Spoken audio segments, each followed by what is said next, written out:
You spend thousands of dollars on remote monitoring software thinking it's going to save you time, but there is a flaw in your schedule that you and your team are missing.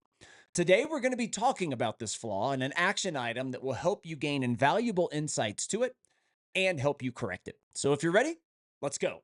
Hey, everybody, welcome inside the studio to the very first Quick Tips edition. And if you remember from the very first episode to kick off season 9, what these are is we're going to be going as close to 5 minutes as we possibly can, never above 10, but as close to 5. And it's going to just give you some quick action items and a quick thought that you can take back to your business, your practice, and get better. Now, what these also are going to do is maybe be a refresher to a past episode that I've done.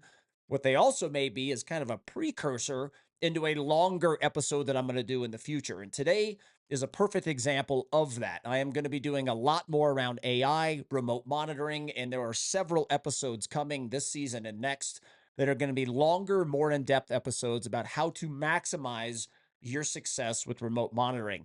Today is a good follow-up to the great episode and wonderful feedback that we had to kick off season 9 with episode 1 that came out a couple weeks ago, because it is going to briefly talk about AI and technology and kind of the way you feel about it, your bias towards it, how you look at AI is really going to stand in the way potentially of you making the mistake that I'm going to be talking about today, but even more so, it's going to stand in the way of you being able to correct the mistake that we're going to be talking about today. So, if you're going to see an amazing return on the investment that you are making in remote monitoring and that remote monitoring offers, you must trust the AI, you must trust the technology, and you must trust the processes that these companies, regardless of the company that you use, have come up to make sure it's successful. You must also change your mindset from older ways of thinking to a new way of thinking. That means going away from why do we need to bring them in and move it towards how can we best leverage the technology at its fullest in order to not bring them in. And that is a major, major mindset shift for many of you out there, whether you are somebody that is all in on remote monitoring, because the practice that I'm going to be referencing today, as well as several others that I've seen this mistake being made in, they are all in on remote monitoring. It runs their practice. They're as innovative as you can think, and some of the most innovative practices I've ever worked with and ever had the privilege of coaching, right? And this is also for people that are just dabbling in it. So this really is not a mistake that if you're just brand new to it that's being made. This is a mistake that is being made by practices that would never think that they are making the mistake that I'm going to be talking about today. So, what is this mistake? And it's a scheduling error, and I am seeing it in countless practices time after time. But the last practice that I saw it in made me want to move this episode up in the list. And like I said, I think it's a good follow up to the AI episode that we kicked off this season 9. So here is the mistake: patients are in your chair that shouldn't be. This is a mistake, like I said, that's being made by practices that are all in with remote monitoring, practices that are just dabbling in it, and everywhere in between. So recently, I was in a practice and we were working on our existing patient experience. And I was back in clinic and I was just chairside with the assistants. And I would be there for one appointment, and I would move to another chair with a different assistant for another appointment.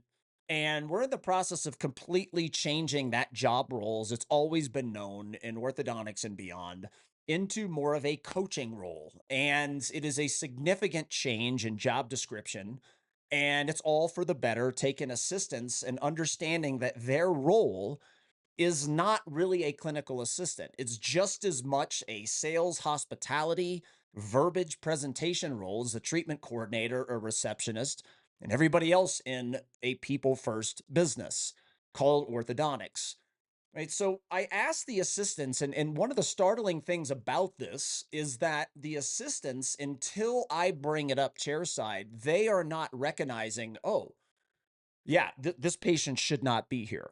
So it happened 3 times in clinic the day that I was monitoring, which means it also happened a lot more, right? There's probably other chairs where this was the case. I just wasn't standing by that chair at the time. And I'm asking the assistants, look, let's look at this case. We're looking at the clin check. Is everything tracking? And they would say yes. Okay, let's pull up. Let's look at the remote monitoring software. Are they being compliant? Are the scans coming in? Yeah, they're coming in, Brian. Okay, now let's look at, is there any sign of non-compliance, right? When you're looking at those scans, how's the hygiene, right? Are they wearing rubber bands if that's part of their treatment plan? All the stuff, right? And it's yes, yes, yes, yes. All right, everything's tracking, right? Yes. All right, let's look at this. Let's look at that.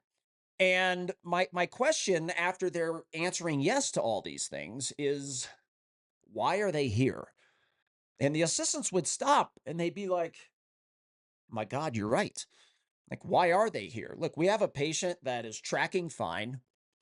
Everything is in order. They're compliant. This is an example of an appointment that was needed before we were using remote monitoring. Now that we're using remote monitoring, we don't need this appointment anymore. The mindset, and I see even the doctors who obviously you all know, tons of stuff, but unless your mind is looking for this stuff, it's easy, no matter how good you are clinically, how knowledgeable you are clinically, and how brilliant you are. These are things that are very easy to miss.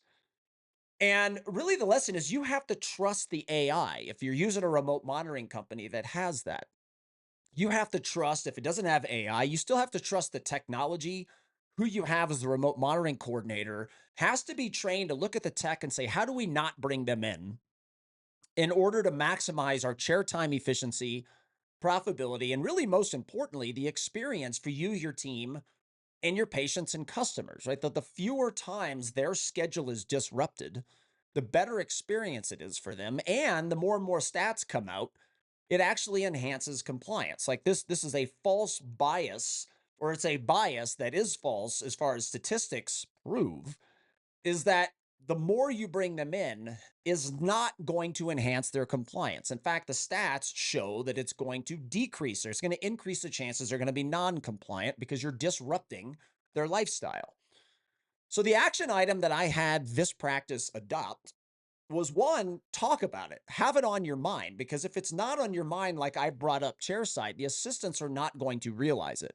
So that's step one. Step two is you need to manually track these things, which I'm having this practice do, is literally have the assistants look for every appointment that's in their chair and really ask themselves, do they need to be here? And it is startling what you will find is that you have tons of patients that are on your schedule clogging up the chair time that do not need to be there if you are using remote monitoring properly. And you have to let go of the control. That's part of what makes remote monitoring great, is you can let go of the control and understand if everything's tracking. Maybe they're there once a year. Maybe they're there twice a year. And for many of you, that scares the hell out of you. But to me, that's beautiful. That is a beautiful thing that enhances the experience for you, your team, and your patients, and allows you to focus your attention on people that have necessary appointments, right? Have less chaos in the office. But it starts with this mindset of really looking for this, maximizing the technology, using the AI, or just using the technology the way it's designed, as well as manually tracking how many people are in your chair that, if you use the technology properly, should not be in your chair. And I think many of you out there will be startled how many appointments that actually is. So, action item, have a conversation with your team, really be looking for it. Have a conversation with your team about it. And three, track how many people are in the chairs every single day.